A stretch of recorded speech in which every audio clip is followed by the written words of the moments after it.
Hello friends, இன்றைக்கி இந்த வீடியோவில் பன்னீர் பட்டர் மசாலாவும் பன்னீர் டிக்காவும் எப்படி செய்கிறதுன்னு சொல்லிட்டு நம்ம ஒன் பை ஒன்னாக பார்க்கலாம்.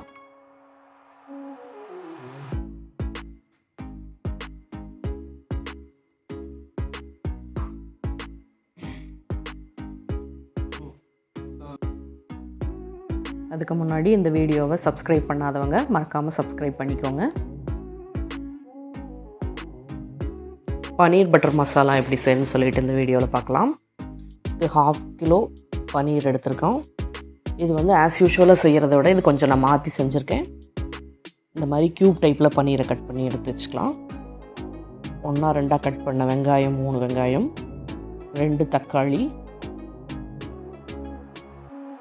இஞ்சி பூண்டு, ஒரு முழு பூண்டு உளிச்சு வச்சுருக்கேன் அதே சைஸ்க்கு இஞ்சி, அரை கேப்சிகம் வந்து இந்த மாதிரி க்யூப் டைப்பில், ஒரு பெரிய வெங்காயம் க்யூப் டைப்பில் கட் பண்ணியிருக்கோம், 3 பொடியாக கட் பண்ண பச்சை மிளகாய், 2 இந்த மாதிரி 4 பீஸாக கட் பண்ண பச்சை மிளகாய், 50 கிராம் ஊற வைக்க முந்திரி பருப்பு, பொடியாக கட் பண்ண வெங்காயம் 1, இஞ்சி பூண்டு இந்த மாதிரி சாப் பண்ணது 1 ஸ்பூன், பொடியாக கட் பண்ண மல்லித்தழை,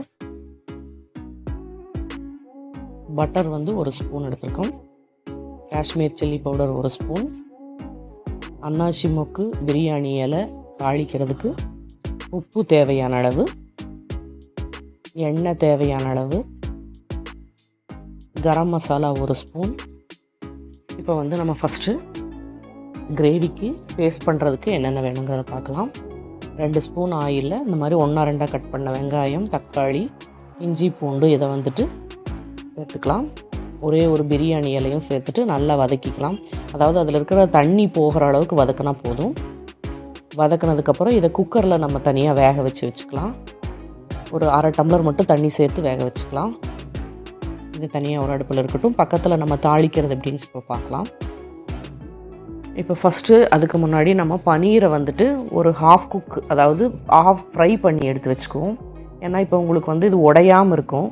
அதனால் லோ ஃப்ளேமில் இந்த அளவுக்கு வறுத்து எடுத்து வச்சுக்கலாம். அதிகமாக ஃப்ரை பண்ணோம்னா உங்களுக்கு ரப்பராட் ஆயிரும். அதனால் ஒரு பாதி அளவுக்கு ஃப்ரை பண்ணிங்கன்னா போதும். இப்போ நம்ம வெங்காயம் தக்காளியும் வெந்துருச்சு. இப்போ அதே ஆயிலில் ஒரே ஒரு பிரியாணி இலையும், அன்னாசி மொக்கு, பொடியாக கட் பண்ண வெங்காயம், இப்போ நம்ம வேக வச்சுருக்கிற வெங்காயம் தக்காளி இஞ்சி பூண்டை வந்துட்டு நல்லா பேஸ்ட் பண்ணி இந்த மாதிரி சேர்த்துக்கலாம்.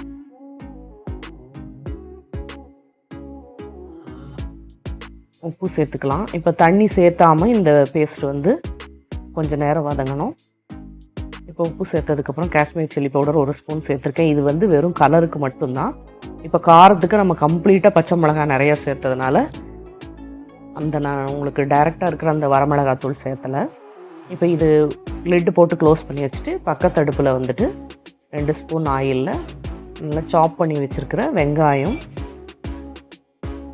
இஞ்சி பூண்டு பொடியாக சாப் பண்ணது 1 ஸ்பூன் சேர்த்துருக்கோம்.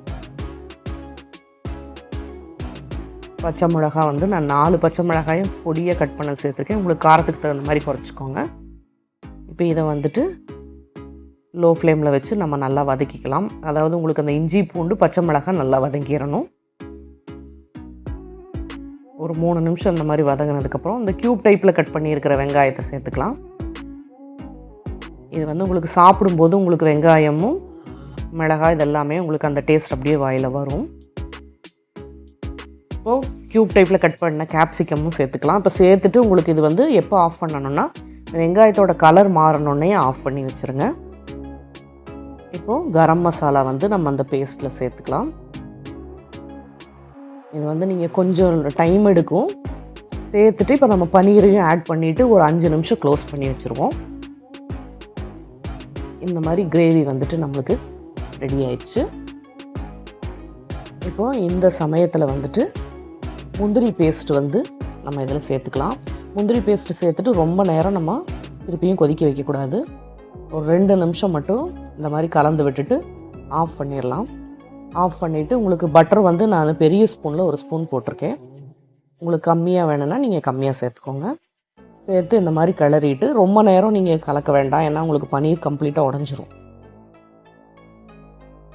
இப்போ இதை அடுப்பை ஆஃப் பண்ணிவிட்டு நம்ம கேப்சிகம் வெங்காயம் தாளிச்சிருக்கோம் இல்லைங்களா, அதை வந்து நம்ம இதில் சேர்த்துக்கலாம்.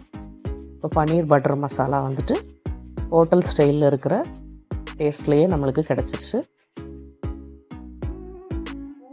இதை நம்ம ஆஸ் யூஷுவலாக செய்கிறத விட நீங்கள் இந்த மாதிரி தனியாக வேக வச்சு பேஸ்ட் பண்ணி சேர்த்து பாருங்கள். இது ரொம்ப டேஸ்ட்டாக இருக்குது. இதுலேயே நீங்கள் செட்டிநாடு மசாலா வேணாலும் சேர்த்திக்கலாம், இன்னும் கொஞ்சம் ஸ்பைஸியாக இருக்கும். இது வந்து நம்ம புலாவ், நான், உங்களுக்கு சப்பாத்தி இது கூடயும் சாப்பிட்லாம். ப்ரெட்டு டோஸ்ட் பண்ணிங்கனாலும் அதுக்கு நல்ல காம்பினேஷனாக இருக்கும்.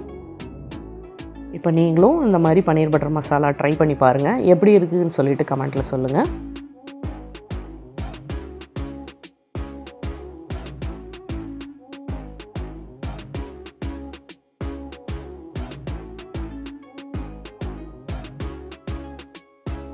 அடுத்து பன்னீர் டிக்கா எப்படி செய்கிறதுன்னு சொல்லிட்டு இந்த வீடியோவில் பார்க்கலாம். இதுக்கு ஒரு 400 கிராம்ஸ் பன்னீர் எடுத்திருக்கேன். நீங்கள் எப்போவுமே பன்னீரை வாங்கினீங்கன்னா நீங்கள் ஃப்ரீஸ் பண்ண வேண்டாம். நார்மல் ஃப்ரிட்ஜில் வச்சிங்கன்னா போதும், ஃப்ரீசரில் வைக்க வேண்டாம். வச்சிங்கன்னா உங்களுக்கு கட் பண்ணுறது ரொம்ப கஷ்டமாயிரும். இப்போ நம்ம நார்மலாக அந்த க்யூப் மாதிரி கட் பண்ணி டிக்கா செய்வாங்க. நான் அந்த மாதிரி ரெக்டாங்கிள் டைப்பில் செஞ்சுருக்கேன். இது வந்து நம்ம வெறும் 400 கிராம்ஸ் வாங்கிட்டோம்னா ஒரு 3 பேர் 4 பேர் சாப்பிட்ற அளவுக்கு வரும். ரொம்ப சீப் அண்ட் பெஸ்ட்டாக இருக்கும் நீங்கள் வீட்டில் செய்கிறது. இந்த மாதிரி கியூபிக் டைப்பில் கட் பண்ணாமல் நான் ரெக்டாங்கிள் டைப்பில் கட் பண்ணி வச்சுக்கோங்க. இது கொஞ்சம் நல்லா டிஃப்ரெண்ட்டாக இருக்கும், பார்க்குறக்கும் நல்லாயிருக்கும். இப்போ இதுக்கு என்னென்ன இன்க்ரீடியன்ஸ் தேவைன்னு சொல்லி பார்க்கலாம். ரொம்ப சிம்பிளாக இருக்கும், சீக்கிரமாக செஞ்சிடலாம். நீங்கள் இந்த மாதிரி ரெக்டாங்கிள் டைப்பில் கட் பண்ணி எடுத்து வச்சுக்கோங்க. இஞ்சி பூண்டு தட்டி எடுத்திருக்கேன். ட்ரை சில்லி ஃப்ளேக்ஸ் எடுத்திருக்கேன். இதை நீங்கள் வீட்லேயே ரெடி பண்ணிக்கோங்க. 1/2 ஸ்பூன் அளவுக்கு காஷ்மீரி சில்லி பவுடர், 1 ஸ்பூன் கடலை மாவு,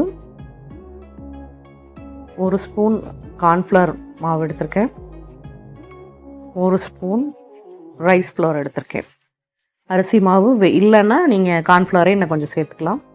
கஸ்தூரி மேத்தி 1 ஸ்பூன், உப்பு, ஒரு 1/2 லெமன் எடுத்திருக்கேன். உங்களுக்கு கொஞ்சம் இது புளிப்பு சுவை வர்றதுக்காக சேர்த்துருக்கேன்.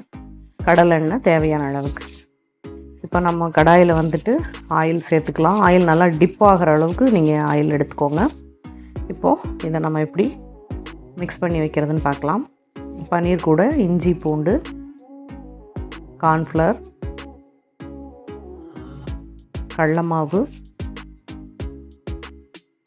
அடுத்தது ரைஸ் ஃப்ளவர் சேர்த்துருக்கேன். Chilli powder 1 spoon. Chilli flakes வந்து பார்த்து சேர்த்துக்கோங்க, தேவையான அளவுக்கு சேர்த்துக்கோங்க.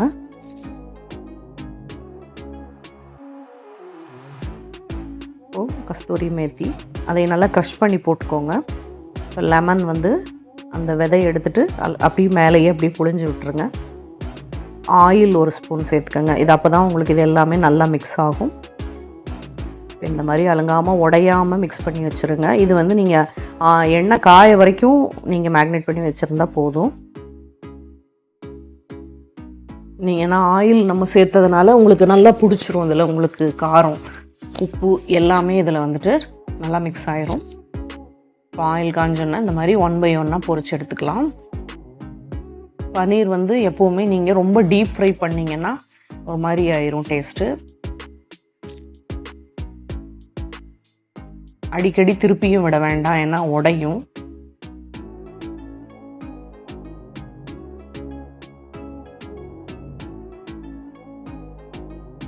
இந்த மாதிரி லேசாக நீங்கள் திருப்பி விட்டீங்கன்னா போதும். ஒரே ஒரு தடவை மட்டும் மிக்ஸ் பண்ணுங்க போதும்.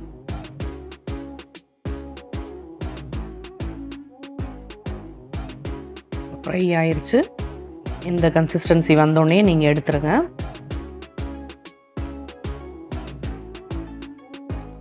இது வந்து ஹோட்டல் டேஸ்ட்லேயே இருக்கும். நீங்கள் செஞ்சு பாருங்கள். இது ரொம்ப குழந்தைங்களும் விரும்பி சாப்பிடும். இன்னொரு வெரைட்டி வந்து நான் எக்கில் வந்து டிப் பண்ணி எடுத்து போட்டிருக்கேன்.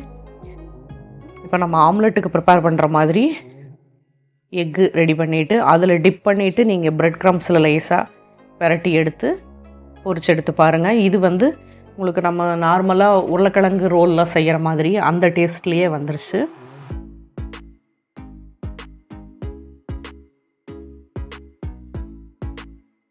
இதையும் வந்து நீங்கள் ரொம்ப நேரம் ஊற வைக்கணும்னு அவசியம் இல்லை.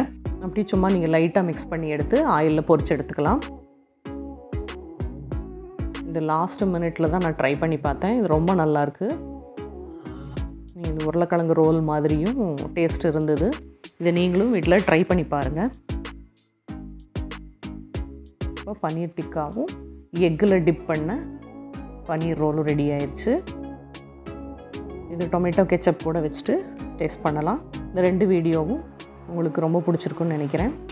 இந்த வீடியோ எப்படி இருக்குன்னு சொல்லிவிட்டு நீங்கள் மறக்காமல் கமெண்ட்டில் சொல்லுங்கள். இந்த வீடியோ உங்களுக்கு பிடிச்சிருந்ததுன்னா லைக் பண்ணுங்கள், ஷேர் பண்ணுங்கள். தேங்க்யூ.